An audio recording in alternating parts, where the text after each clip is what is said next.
Can the LGBTQ plus community see your face? Assalamu alaikum everyone, and welcome back to MehdinaTV.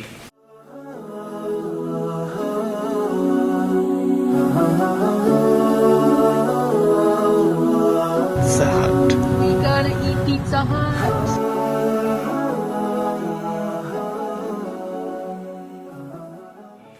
So in today's video, we're going to be answering your commonly asked questions about why she covers her face. So some of the questions we're going to be answering are like, why you cover your face? Who can see your face? Has my family seen your face? The number of niqabs you own. There's so many questions here that you guys have sent us. So if you guys are new to this channel and you want to hear more inspirational stories, lifestyle vlogs, watch challenges, be sure to hit that subscribe button, like, and comment down below. So without further ado, let's get into the video. So question number one, why do you cover your face? The reason I cover my face is to obey God. I also cover myself to feel closer to God.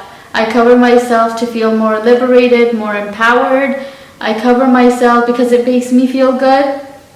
And I just want to add that I don't cover myself for any man. I solely cover myself for God. That was like a misconception I used to have. I used to think like before meeting niqabis that there was like some sort of man forcing them to wear it. Yeah, no man's forcing me to do it. Yep. I made the decision when I was 15 and my parents had nothing to do with it. I was inspired by my mother, but that's pretty much about it. Okay, so next question. This is a very, very common one. Who can see your face? Oh my god. I think we have a lot of videos on TikTok about who can see my face.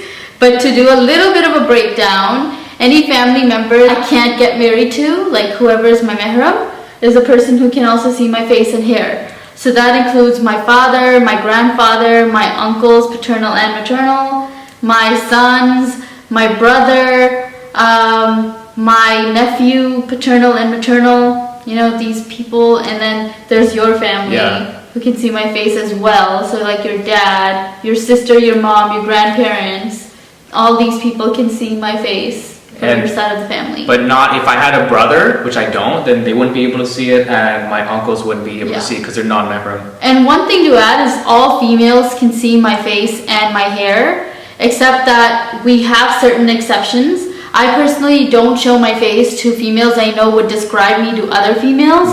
So there has to be a certain level of trust between me and the people that I'm with in order for me to show them my face and my hair. Yeah, like we get a lot of questions like, can you get a face reveal? It's like, it doesn't work like that. You have to actually trust that the person's not going to be sharing how you look. Like even though I'm allowed to show my face to all females, it's not like I'm going to go and show my face to all females. You know? Exactly, yeah. Kind of like that. So next question, has my family seen your face? Have they? They haven't seen it.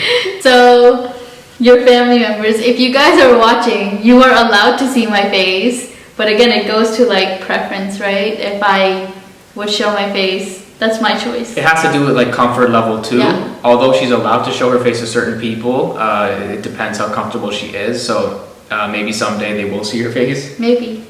But just letting you guys know they are allowed. Okay, so these questions are ones you would ask me. Did you ever think you would marry someone without seeing their face? Absolutely not.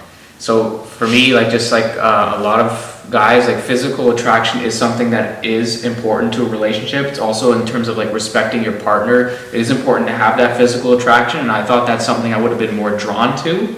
But after we worked together for several years, I just realized that I was content with who you were as like a person. I fell in love with your personality, not for the way that you looked, and I was willing to accept the way you looked, and I was happy. So I didn't feel a need to see your face, but yeah, so it was pretty surprising and unexpected that happened. Thank you. I could have been anyone. I took a risk, but I'm happy. I'll do it. How has your opinion changed on the niqab?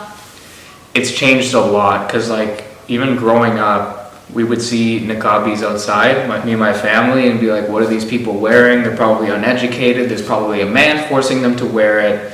All these kind of negative stereotypes, and I understand people who don't meet niqabis as much, like my family, why they think that way. But after meeting you and seeing how you are, seeing how it makes you feel more modest, feel more closer to God.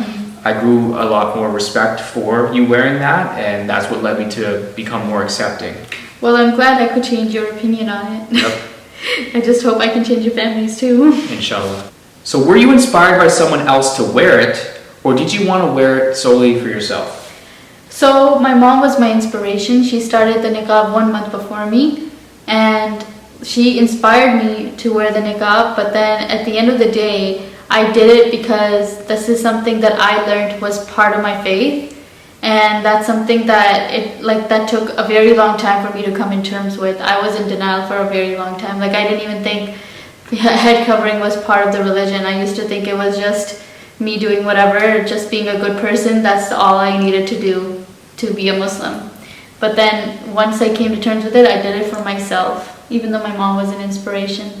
I think there's kind of a misconception out there that like usually parents will force their beliefs on their children to like dress this way, but it wasn't the case with you. You know, that's the thing, right? My parents never forced me to like wear any kind of like head covering or face covering.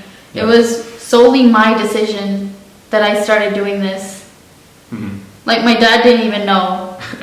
He found out when everyone else found out that I started the face covering. So next question is, how many niqabs do you own, and where do you get them from? Guys, oh my god, I own a lot of niqabs, and a lot of them are black. I can't put a number on it because I really don't know how many they are. I've never counted them, but I've gotten them from various places. So some of them are from Saudi Arabia, some of them are from Pakistan, some of them are from here. So like, I can't really say one exact place. Like, even the other day we went shopping and I got this hat and she got a green niqab. Yeah, I got a green niqab. It was from a local store in Toronto. Yeah. So yeah. So you can likely find it locally, but if not, you can look for international options as well. Yep. Okay, so next question. How do you stay motivated to cover your face in an Islamophobic world? Oh my god.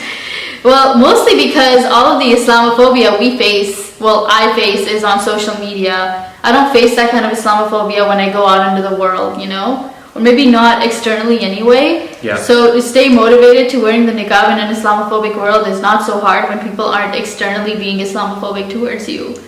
Plus, I always remind myself that this is something that I'm not doing for people or to please people. I'm doing this for myself, I'm doing this for God, and I knew why I was wearing it before I started. Like, even when I converted, like, when you have that strong sense of connection with God, you don't really care as much what other people think. We're well aware that people make comments and have thoughts. I think in Canada, it's not as like direct. They're more the type to like talk amongst themselves. They're not going to come as much directly and say, hey, like, and like give you a hard time about wearing it. Exactly. So. Okay, next question. Can non-Muslims cover their face?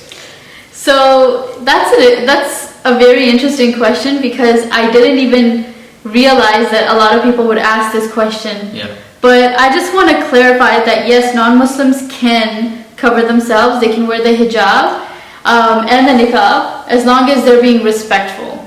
If you do it respectfully, it's fine, as long as you're not doing it out of mockery. And one interesting fact is, I actually found out about a YouTuber who's a Jewish lady from US, and she covers her face, which was extremely fascinating for me. Some Jewish women cover, but like, I never fully I thought it was in Israel though. Like, the group I knew that covered in Judaism was in Israel. I didn't know there was a person in US that also covered her face who was a Jewish. So that was very interesting to me.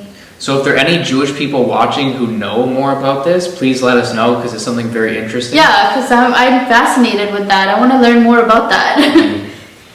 Okay, so next question.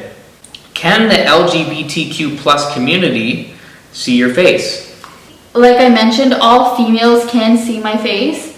So if you're a female and you're a lesbian or a bisexual female, you can see my face. At the end of the day, it does come down to like how comfortable I am showing my face to you, but technically you can see my face. In terms of transgender or non-binary, who also fall under LGBTQ, again, it comes down to my preference. I don't show my face to transgender because I wouldn't know whether you're born male or female. And this is just something that like I don't feel comfortable doing. I mean, I respect every person from the LGBTQ community, but at the end of the day, like, I just don't feel comfortable. That's fair, yeah. Yeah.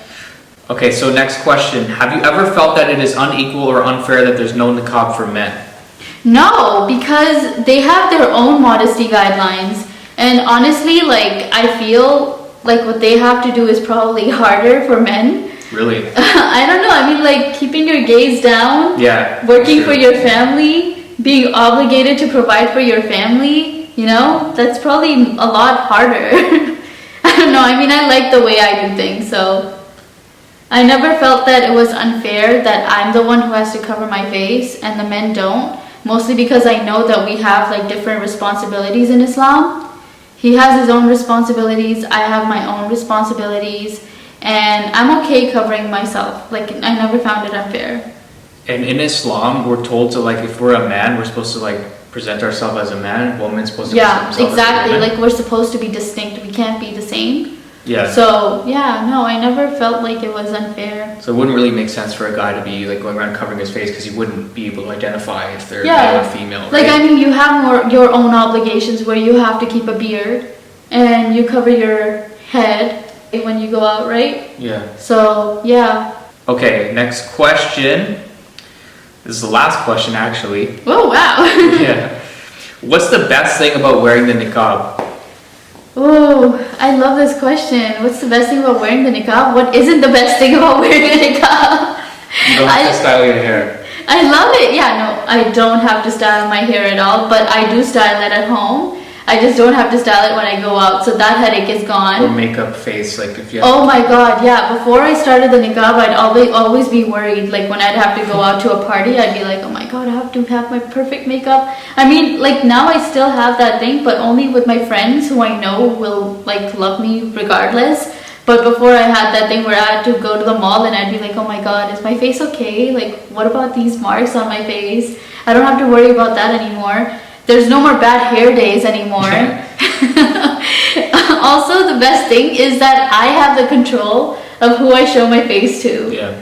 So people that are around me like literally feel special when I show my face to them. Yeah. So I think that's a really cool thing that you have that kind of power, you know? Yeah. I think in like the West, people have this idea that there's more freedom in being able to wear less clothing, but they don't realize that there's freedom in being able to have the choice to cover yourself. Yeah, and honestly, at the end of the day, I don't think anyone should be forced to dress in any kind of way. Like if they want to wear something, they should be allowed to wear that. Yeah, and you know? we shouldn't judge the way they dress either. Yeah, we shouldn't. And that's not the way to get a message across to anyone. Right. I mean, if you're forcing me to take my veil off, you're being oppressive towards me, which is basically being the same as what you call me, that's oppressed. Yeah. So that brings us to the end of the video. I hope all the answers were good. Yeah, guys, like this video and let us know if you want to have a part 2. There is going to be a part 2 coming up very soon for your niqab story. Yep. So guys, if you like this video, please comment down below and let us know that you did. And don't forget to subscribe to our channel. And we will see you with another video next week. Assalamualaikum, everyone.